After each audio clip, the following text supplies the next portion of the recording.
우리가 히브리서를 묵상하면서 계속해서 말씀드리는 것은 히브리서는 고난 가운데 있는 성도들을 위로하고 권면하는 그렇게 쓰여진 서신, 그렇게 쓰여진 성경이다라는 겁니다.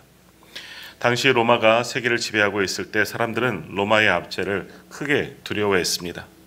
더욱이 로마의 탄압을 받던 교회와 성도들은 감당하기 너무나 어려운 큰 고난 가운데 지금 있는 상황입니다.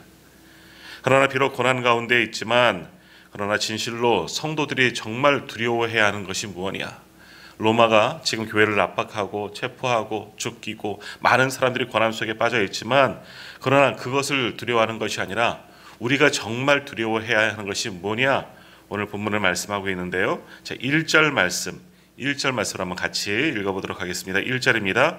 그러므로 우리는 두려워할지니 그의 안식에 들어갈 약속이 남아있을지라도 너희 중에는 혹 이르지 못할 자가 있을까 함이라. 아멘. 자, 1절 말씀에 보면 이 안식이라는 말이 나옵니다. 자, 여기서 안식이라는 말의 의미는 구원받았다, 구원의 의미입니다.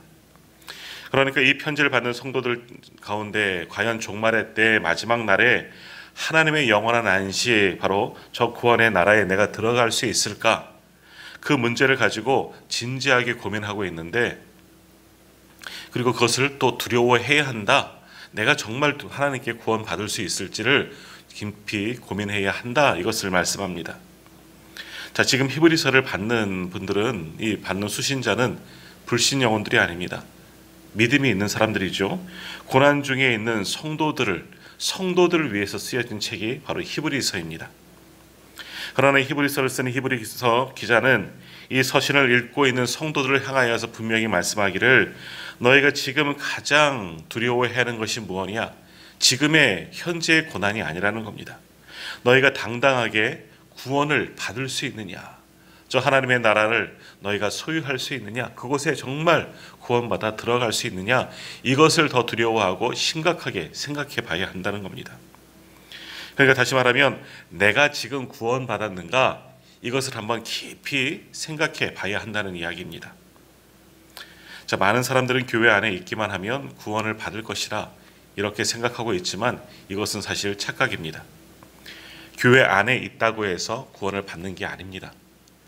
바로 예수 그리스도 안에 있어야지, 내가 온전히 예수를 믿어야지 구원을 받는 겁니다. 예수님만이 우리의 구원자이십니다. 그러므로 구원자이신 예수님을 내가 온전히 믿고 그 믿음을 가지고 주님 앞에 나올 때, 주님 안에 거할 때 구원의 역사가 우리 가운데 임하게 되는 겁니다.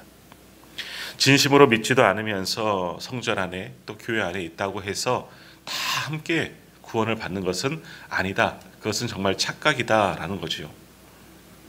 자, 우리가 지난주까지 예언서의 말씀을 묵상했는데 그 말씀을 통해서 우리가 보았지 않습니까?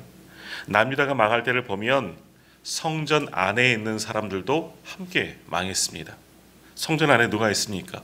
먼저는 제사장들이 있죠. 율법학자들이 있죠. 그리고 백성들 앞에서 율법을 해석하고 또 설명해주고 이야기해주는 서기관들도 있습니다. 이들이 유대 종교 지도자들도 성전 안에 있었지만 저들도 다 함께 멸망당했다는 겁니다. 저들은 비록 예루살렘 성전 안에 있었지만 그들의 중심과 그들의 행위가 하나님께 향해 있지 않았기 때문에 망한 겁니다. 성전 안에서 제사를 드렸지만 저들은 동시에 이방신도 섬기는 우상 숭배자들이었습니다. 그러니 하나님의 영광이 그 성전에서 빠져나가셨고 결국 하나님이 계시지 않는 그 성전은 한낱 건물에 불과하고 그 성전 안에 있던 모든 자들도 함께 성전과 함께 다 멸망당해 버린 것을 우리는 말씀을 통해서 보았습니다. 하나님의 뜻을 거스리고 그저 제 마음에 흡족한 대로 종교 생활을 하다 저들은 하나님께 철저히 심판을 받고 모두가 함께 다 망한 것을 우리가 예언서의 말씀들을 통해서 보았습니다. 또 어떻습니까? 성전도 하나님의 영광에 빠져나가 버리면 그저 한낱 건물에 불과하죠. 그 성전도 이방인들의 손에 의해서 완전히 불태워지고 완전히 파괴되어져 버립니다. 그 속에서 가증한 제사를 드리는 모든 자들 다 멸망하고 또 살아남은 자들은 바벨론으로 끌려가게 되었다는 겁니다. 그러므로 성전 안에 있다고 해서 다 구원을 받는 것은 아니다라는 겁니다. 자, 이는 오늘 우리도 마찬가지입니다. 교회 안에 있다고 해서 다 구원을 받느냐? 자, 우리는 심각하게 이것을 고민해야 합니다. 구원은 오직 예수 그리스도를 통하여서 받는 것입니다. 그런데 중요한 것은 내가 구원자이신 예수 그리스도를 지금 온전히 믿고 있느냐, 내가 예수를 믿느냐, 이걸 생각해 봐야 하는 겁니다. 예수를 믿어야 구원을 받을 수 있습니다. 다른 어떤 행위로 구원을 받게 되는 것도 아니고요, 여러 가지 봉사를 하고 여러 가지 헌신을 해야지 구원을 받는 것도 아니고, 부모가 믿었다고 당연히 자식도 구원을 받는다, 이건 다 착각이라는 거죠. 그저 교회 안에 앉아 있다고 해서 모두가 다 똑같이 구원을 받는 것이 아니라 정말 주님이 나의 주님이심을 내가 영접하고 주님 안에 내가 거하여야지만 우리가 구원을 받게 되는 줄 믿습니다. 지금 히브리서 4장은 이것을 지금 말씀하고 있는 겁니다. 내가 하나님이 주시는 안식에 정말 들어갈 자인가? 다시 말하면 내가 구원을 받을 자인지 심각하게 고민해 봐야 한다라는 겁니다. 다시 말하면 내 믿음을 직시간 말씀을 통해서 점검해 봐야 하는 겁니다. 나는 정말 예수님을 온전히 믿고 있느냐? 예수님이 나의 구원자이심을, 예수님께서 나를 위해 죽으셨고 또 나를 위해서 부활하시고 그분을 믿음을 통해서 내가 하나님의 나라를 소유하였는지, 이 믿음을 스스로 점검해 봐야 한다는 겁니다. 그러면서 2절 말씀을 보면 과연 내가 하나님의 안식에 들어갈 자인지, 내가 정말 구원받을 수 있는 자인지 이런 조건으로 한번 나를 점검해 봐야 한다 말씀하십니다. 자, 2절 말씀 한 번 더 같이 읽도록 합니다. 4장 2절입니다. 그들과 같이 우리도 복음 전함을 받은 자이나 들은 바 그 말씀이 그들에게 유익하지 못하는 것은 듣는 자가 믿음과 결부시키지 아니함이라. 아멘. 자, 무슨 말씀입니까? 우리가 하나님의 말씀을 듣게 되는데 그 말씀 우리가 믿음으로 받고 있느냐, 그리고 그 들은 말씀을 우리가 믿음으로 순종하고 있느냐, 그 말씀이 우리 삶 속에서 행함으로 나타나고 있느냐, 이것을 한번 살펴보라라는 겁니다. 그러니까 말씀과 삶이 일치가 되어야 한다는 것이죠. 믿음과 행함이 일치가 되어져야 한다라는 겁니다. 이것이 구원에 있어서의 전제 조건입니다. 자, 우리가 교회 안에 있다 보면 하나님의 말씀을 매번 듣습니다. 또 성경을 통해서 하나님의 말씀을 보고 또한 듣게 되지요. 또한 설교를 통해서도 하나님의 말씀을 듣고 또 성경 공부를 하면서 성경을 깊이 묵상하면서 우리는 늘 하나님의 말씀을 듣습니다. 더욱이 우리 한국교회 성도들은 얼마나 많은 말씀들을 듣습니까? 정말 말씀의 홍수 속에 살아간다 해도 과언이 아닐 겁니다. 자, 그런데 문제는 뭡니까? 그렇게 수많은 말씀들을 우리가 접하고 말씀을 듣고 있지만 우리의 삶 속에서 그 말씀에 순종하는 삶을 우리가 지금 살아가고 있느냐라는 거지요. 말씀을 들음으로 우리의 믿음이 자라나고 그 믿음이 우리의 삶에서 표출되고 나타나져야 하는데, 그러한 행함이 있는 믿음 지금 우리가 살고 있느냐, 우리의 삶 속에서 내 믿음이 나타나고 있느냐, 그것을 생각해 봐야 한다라는 겁니다. 자, 오늘 히브리서 기자는 이 서신을 받는 초대교회 성도들을 향하여서 동일하게 질문을 하고 있는 겁니다. 비록 너희가 지금 고난 가운데 있지만 너희는 온전한 믿음으로, 온전한 말씀으로, 하나님의 말씀으로 말씀을 순종하고 있느냐, 온전한 믿음으로 주 예수 그리스도를 너희가 지금 의지하고 있느냐, 너희 믿음을 스스로 점검해 봐야 한다라는 겁니다. 이 고난, 이것만 집착하고 이것만 바라보는 것이 아니라 이 고난 속에서 우리의 믿음을 한번 점검해 봐야 한다. 너희는 예수를 온전히 믿느냐, 너희는 하나님의 말씀에 순종하는 삶을 살고 있느냐. 오늘 히브리서 기자는 이 말씀을 받는 성도들에게 그렇게 질문을 하고 있습니다. 자, 여기서 우리가 잠깐 생각해야 할 것이 있습니다. 자, 우리는 어떻게 구원을 받습니까? 우리는 믿음을 통해서 구원을 받습니다. 이거는 변함없는 진리이죠.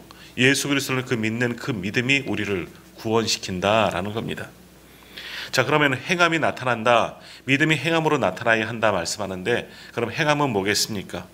행함은 믿음의 열매입니다.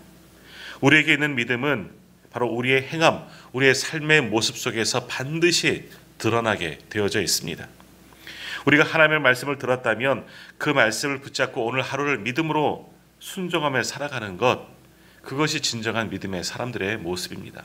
말씀과 행함은 분리해서 생각하는 것이 아니라 함께 가는 겁니다. 믿음이 있으면 함께 행함이 나타나게 되는 거죠. 말씀을 듣고 믿음이 생기면 그 믿음의 모습이 우리의 행함을 통해서 반드시 나타나게 되어져 있다라는 겁니다. 자, 그러나 우리가 그렇게 말씀에 순종하지 못하면, 다시 말하면 믿음이 우리의 행함으로 나타나지 않으면 그것은 정말 믿음이 없는 자이다 라고 할 수 있습니다. 그러한 자들에게 하나님께서 경고의 말씀을 오늘 주시는데요. 자, 5절 말씀을 한번 보십시오. 5절에서 믿음 없는 자들에게 이렇게 이야기하십니다. 또 다시 거기에 그들이 내 안식에 들어오지 못하리라 하였으니, 내 안식, 하나님의 안식에, 다시 말하면 하나님의 구원의 나라에, 하나님의 나라에 들어올 수가 없다. 누가 구원에 이르지 못한다는 겁니까?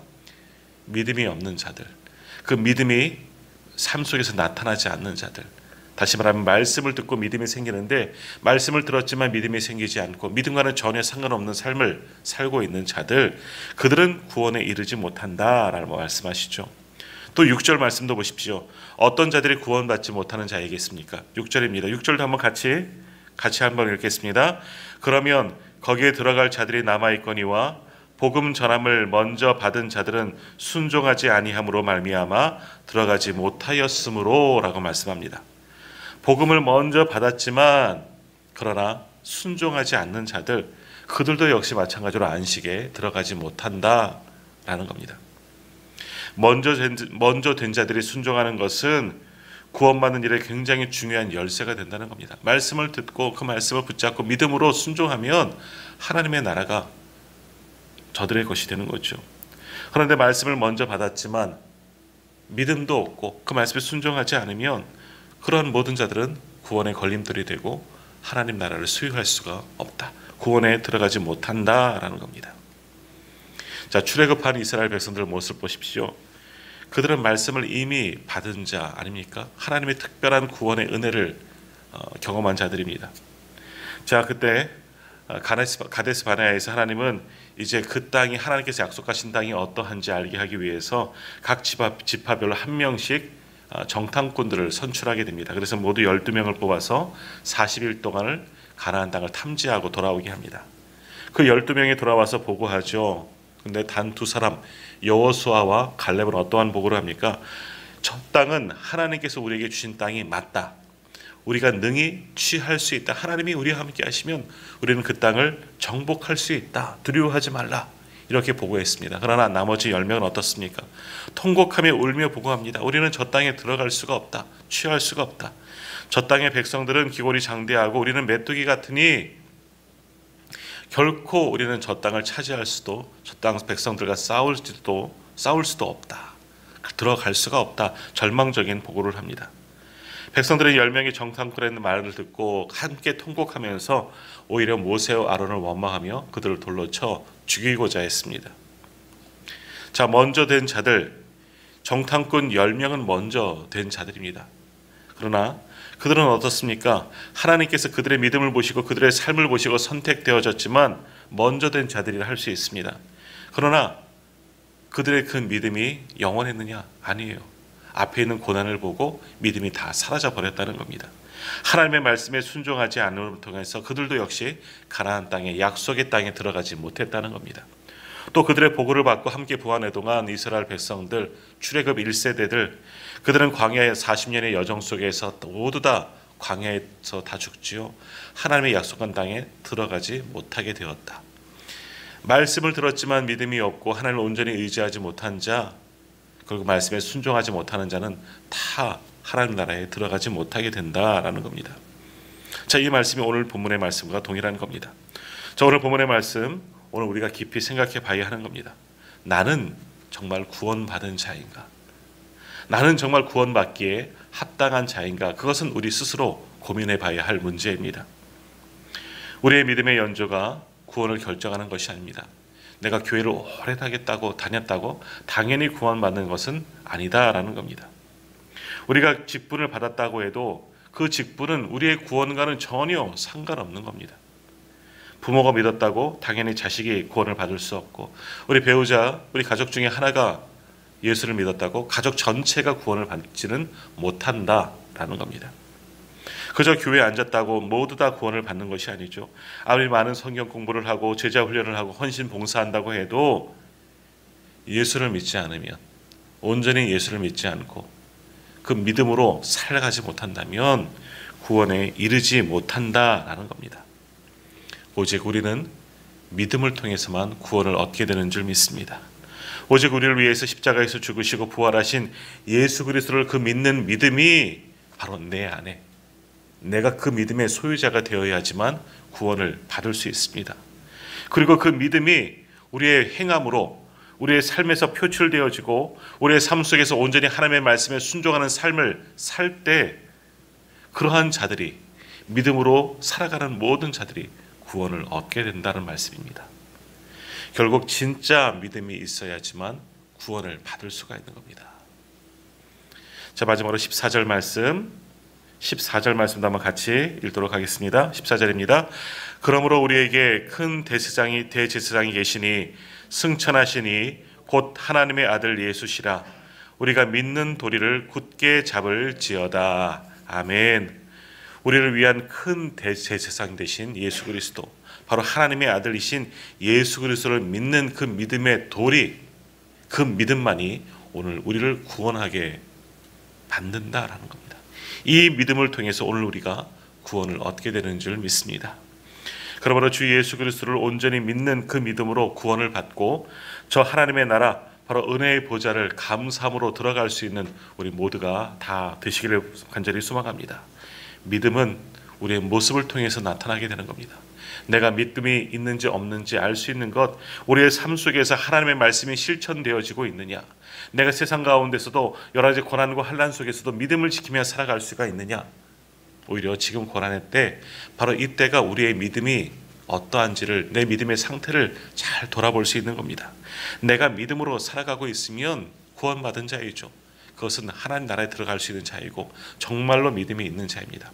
그러나 이 환난의 때 내 믿음이 흔들리고 방황하고 정말 있다면 그것은 내 믿음에 아직 온전치 못한다라는 겁니다. 그러므로 오늘 우리의 믿음을 한번 점검해 보시고 예수 그리스도를 온전히 믿고 저 하나님 나라를 들어갈 수 있는 구원받는 성도들이 다 되시는 우리 모두가 되기를 주님의 이름으로 축복합니다.